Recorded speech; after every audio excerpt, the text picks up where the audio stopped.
नमस्कार. डी.बी. देशमुख मी, राहणार कौसडी, जिल्हा परभणी, तालुका जिंतूर.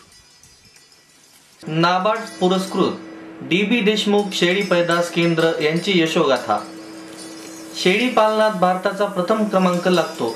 सध्या देशात 10,50,00,000च्या आसपास शेळ्या आहेत.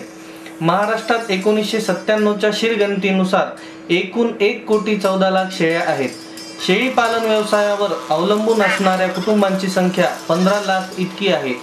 शेळी ही मुख्यतः मांसाकरता पाळली जाते. भारतातील विकल्या जाणाऱ्या एकूण मांसापैकी 35% मांस हे शेळ्यांचे असते. मांसाव्यतिरिक्त दूध, कातडी व लेंडी खत सुद्धा शेळ्यांपासून मिळते. वाढत्या लोकसंख्येबरोबरच त्यांच्या वाढत्या गरजा भागविण्यासाठी शेळी पालन व्यावसायिक तत्वावर करणे आवश्यक झाले आहे. शेळी पालन मुख्यतः 2 पद्धतीने केला जातो. पारंपरिक पद्धत व दुसरी बंदिस्त शेळी पालन होय. पारंपरिक पद्धतीत शेळ्या दिवसभर चरायला सोडल्या जातात, परंतु आधुनिक शेती पद्धतीचा परिणाम म्हणून जास्तीत जास्त जमीन लागवडीखाली आणली गेली. चराऊ कुरणे व पडीक जमीन कमी होत आहेत. त्यामुळे शेळ्या चरावयास सोडणे दिवसेंदिवस अवघड होत चालले आहे. त्याचाच परिणाम म्हणून बंदिस्त शेळी पालन ही संकल्पना रुजू होत आहे. बंदिस्त शेळी पालनाचे 2 प्रकार पडतात: बंदिस्त शेळी पालन व अंशतः किंवा निमबंदिस्त शेळी पालन. श्री दत्तात्रय बाळासाहेब देशमुख यांची 65 एकर शेती आहे. त्यात प्रामुख्याने ते सोयाबीन, तूर व हरभरा ही पिके घेतात. जवळच्या काळातील निसर्गाच्या लहरीपणामुळे पाऊस वरचेवर कमी होत चालला आहे. त्यामुळे शेतकऱ्यांना अपेक्षित उत्पन्न होत नाही. त्यामुळे श्री डी.बी. देशमुख यांनी शेतीला पूरक व्यवसाय म्हणून शेळी पालन व्यवसाय सुरू केला आहे. त्यांचा हा व्यवसाय त्यांनी सन 2010 मध्ये सुरू केला. सुरुवातीला त्यांनी 15 शेळ्या व 1 बोकड अशी सुरुवात केली. यासाठी त्यांनी उस्मानाबादी जातीच्या शेळ्यांची निवड केली. आज त्यांच्या फार्म मध्ये 100 शेळ्या, 70 करड व 4 बोकडे आहेत. श्री दत्तात्रय बाळासाहेब देशमुख यांनी शेळ्यांच्या व्यवस्थापनासाठी निमबंदिस्त शेळी पालन पद्धतीचा अवलंब केला आहे. निमबंदिस्त शेळी पालन करण्यामागे मुख्य कारण म्हणजे शेळ्यांची चाऱ्यासाठीची भटकंतीची सवय होय.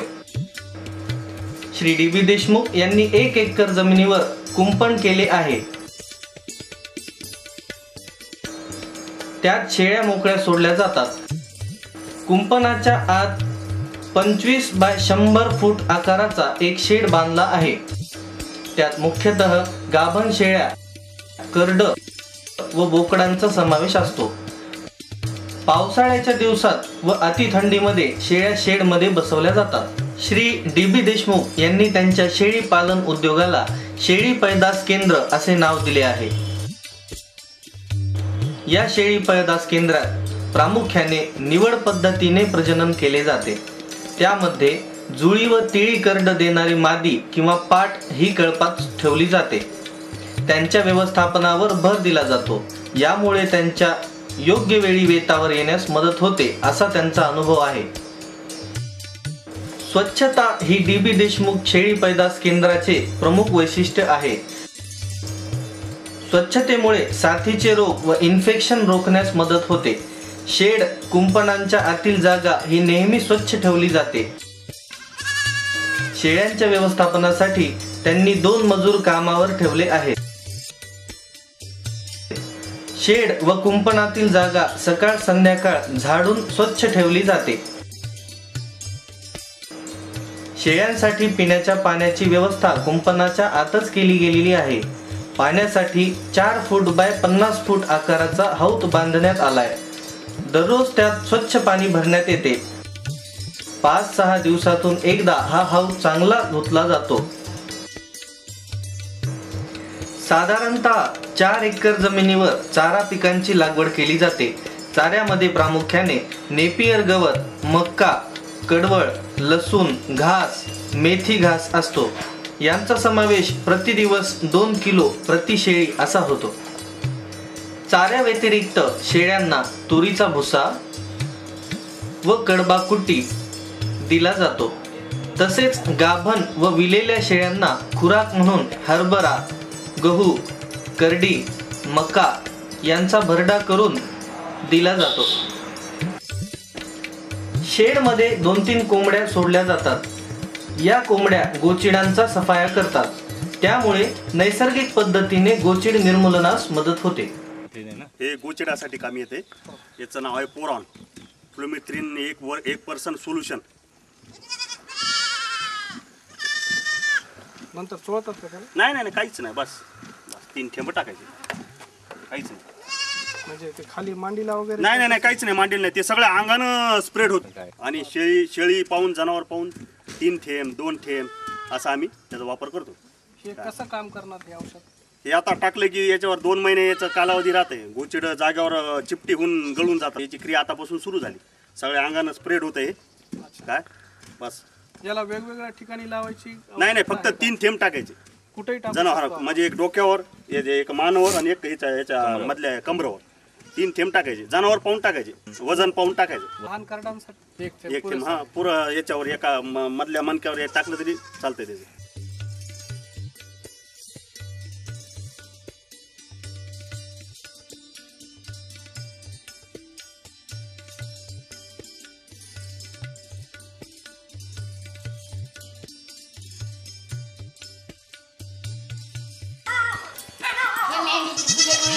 साधारणतः शेळ्या 1.5 वर्षात 2दा वितात. यात तिडी देणाऱ्या माद्यांची संख्या जास्त असल्यास करडांची संख्या व कळप झपाट्याने वाढतो. आतापर्यंत 3.5 वर्षांमध्ये श्री DB देशमुख यांनी जवळपास 300 पिले व वयस्क शेळ्यांची विक्री केली आहे. यामधून त्यांना 8 ते 9 लाख रुपयांचे उत्पन्न मिळाले. यांचा आतापर्यंत त्यांच्या शेडसाठी 1,60,000 रुपये, कुंपणासाठी 1,50,000 रुपये, मजुरी 1,20,000 रुपये, लसीकरण व औषधांसाठी 12,000 रुपये, खाद्यासाठी 45,000 रुपये व विद्युत बिलापोटी 3,000 रुपये असे एकूण 4,90,000 रुपये खर्च झाला आहे. खर्च वजा जाता त्यांना 3 ते 4 लाख रुपयांचा निव्वळ नफा मिळाला आहे. व्यवसायात चांगला जम बसल्यामुळे पुढील वर्षात त्यांना अधिक नफा मिळेल अशी खात्री आहे. शेळ्यांचे दूध हे फक्त पिलांनाच पाजले जाते. सकाळी व संध्याकाळी अशा 2 वेळी लहान पिलांना दूध पाजले जाते. त्यामुळे पिलांची वाढ झपाट्याने होते. याशिवाय करडांना बोरीचा कोवळा पाला व तुरीचा पाला दिला जातो. शेळी पालनामध्ये दरवर्षी त्यांच्या 8 ते 10 शेळ्या दगावतात. योग्य व्यवस्थापन, लसीकरण व औषधोपचार यामुळे त्यांनी शेळ्या दगावण्याचे प्रमाण बरेच कमी केले आहे.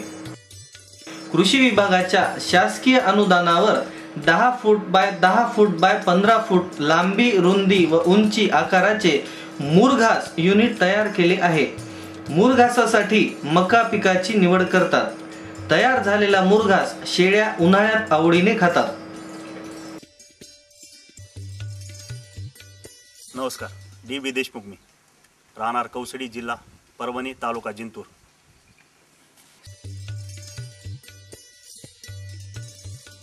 शेळीपालन ह्या व्यवसायाची सुरुवात आता शेतकऱ्यावर बरेच संकट येत आहेत.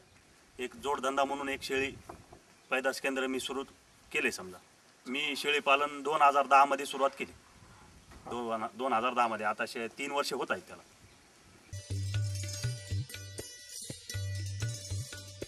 15 शेळ्यापासून सुरुवात केली. 15 शेळ्या आणि 1 बोकुड. 15 शेळ्या आणि 1 बोकुड. आता त्याच्याच वाढवा माझा 100 शेळी झाल्यात आता, आणि 4 बोकुड आहेत माझ्याकडे, आणि निम्म बंदिस्त आहे माझं. त्यातला चारा व्यवस्थापन मी त्याला जागेवर पुरवठा करतो. मी एक गावरान शेळी, आपलं एक निष्काळी शेळी म्हणून उस्मानाबादी शेळीची निवड केलेली आहे. आणि चांगली हे असून त्याचं मांस आणि याची मटणची जी मागणी आहे तर आमच्या भागामध्ये उस्मानाबादीचीच हे असल्यामुळं मी उस्मानाबादीची हे केलेली आहे. आणि माझं स्वतःचं शेळी पैदास केंद्र उस्मानाबादी शेळी म्हणून हे नाव दिलेलं आहे. पहिलं जे आम्ही ब्रीड ठुलेत तर ते ज्या शेळ्यापासून 3-3 पिल्ले भेटतात तसेच आम्ही बोकुड निर्माण करून आपले ठेवलेले आहेत. तर त्याची संख्या 4 आहे माझ्याकडे आता सध्या, जेणे पुढच्या याच्यामध्ये माझा फायदा व्हावा आणि शेळ्यानं 3-3 पिल्ले द्यावं. शेळी पैदास केंद्र म्हणून हे नाव दिलेलं आहे. बोकडांची निगा आता पहिले मी 15 शेळ्या आणि 1 बोकड हे केलं, त्याच्यातून बोकड हे केली म्हणजे निवडून काढली आणि आता जवळजवळ 100 शेळ्या आहेत तर त्याच्यातले 15% माझ्या 3 पिल्ली शेळ्यात येतात आणि ते बोकडं चांगले असल्यामुळं त्याची बाजूला फर्टिलिटी हे करून हे करतो बाजूला हे करून.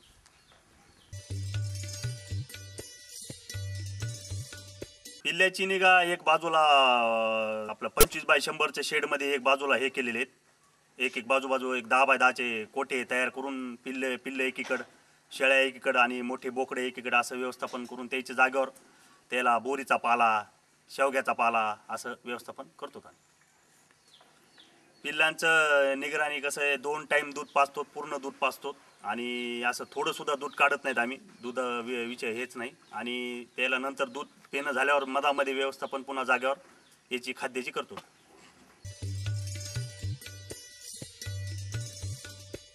शेळ्याचा चारा म्हणून माझी स्वतःची जमीन आहे, त्याला काय माझी स्वतःची जमीन असल्यामुळे मला काय जास्त खर्च लागत नाही. तर त्याच्यामध्ये मी मका, मेथ्या घास, लसूण घास, कडूळ, पुन्हा एक आपले याचे गजरा घास, या अशा कुट्टी करून चापकटरमधून काढून कुट्टी करून आणि वाळली वैरणमध्ये भुस्सा तुरीचा, आपल्या याचा हरभऱ्याचा भुस्सा, ज्वारीचा भुस्सा, हे 3 चांगले आहेत त्या खाद्यामध्ये.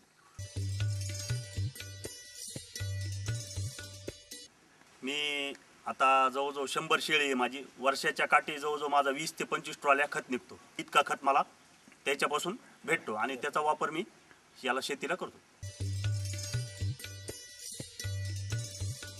हां, लसीकरणामध्ये फर्स्ट हे म्हणलं तर एक तोंडखुरी म्हणून FMD देतो आम्ही, एक माऊथ हे म्हणून, आणि ते वर्षातून 2दा देतो, 6-6 महिन्याला देतो FMD म्हणून.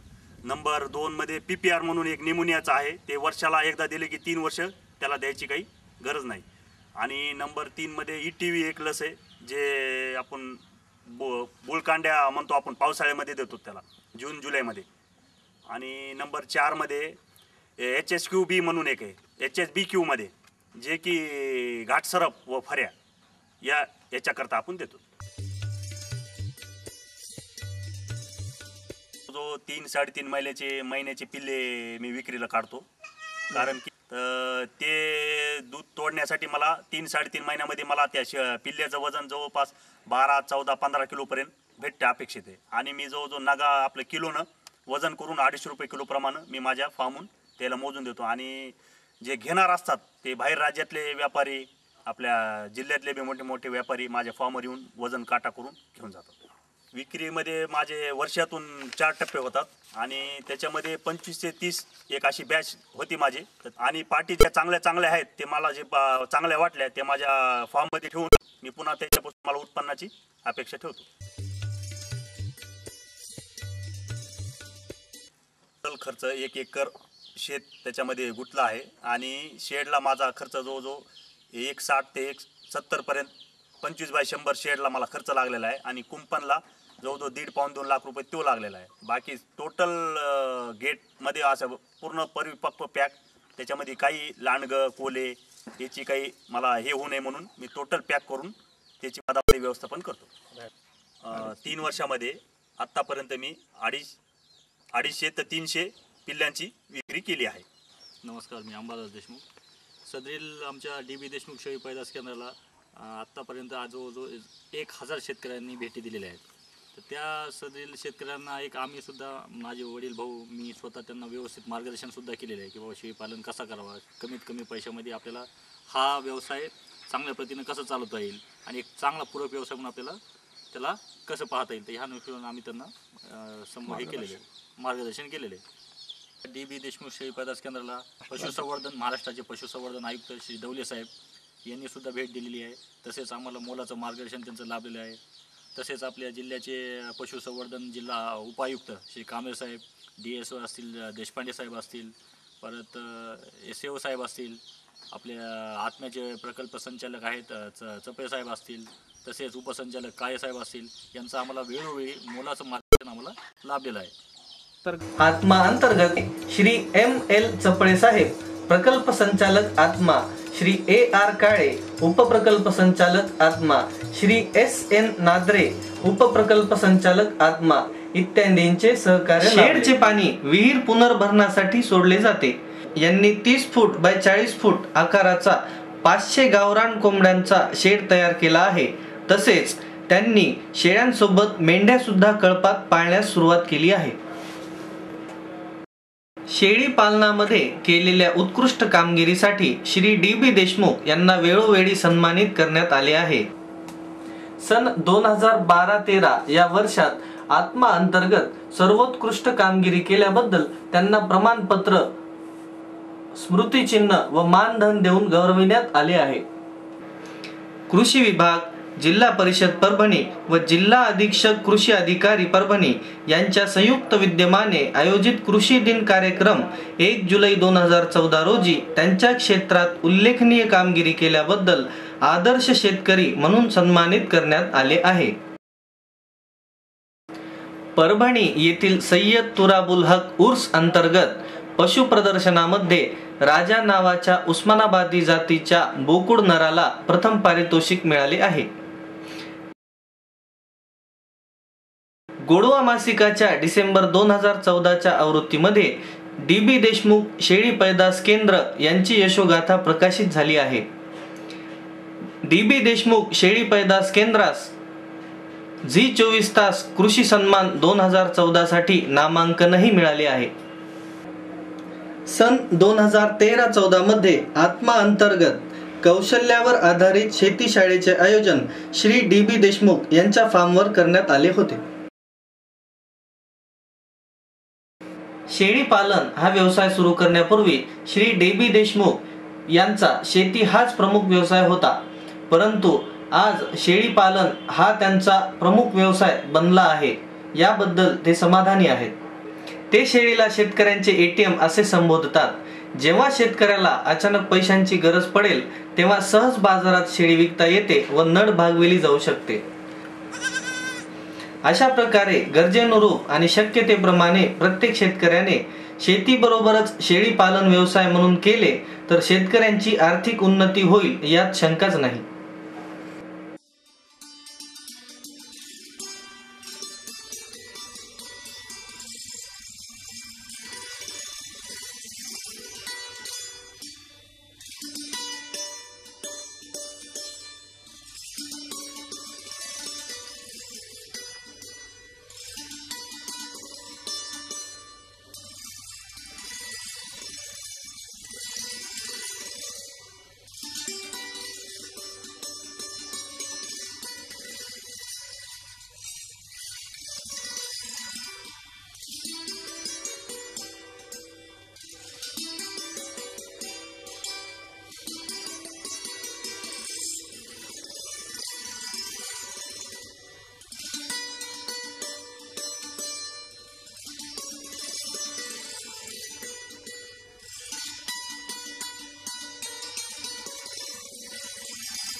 सध्याची शेती ही पाणी, वीज, मजूर आणि भांडवल यामुळे थोडीशी अडचणीत आलेली आहे आणि त्यामुळं शेतीपूरक व्यवसाय म्हणून शेळी पालन हा एक चांगला व्यवसाय आहे.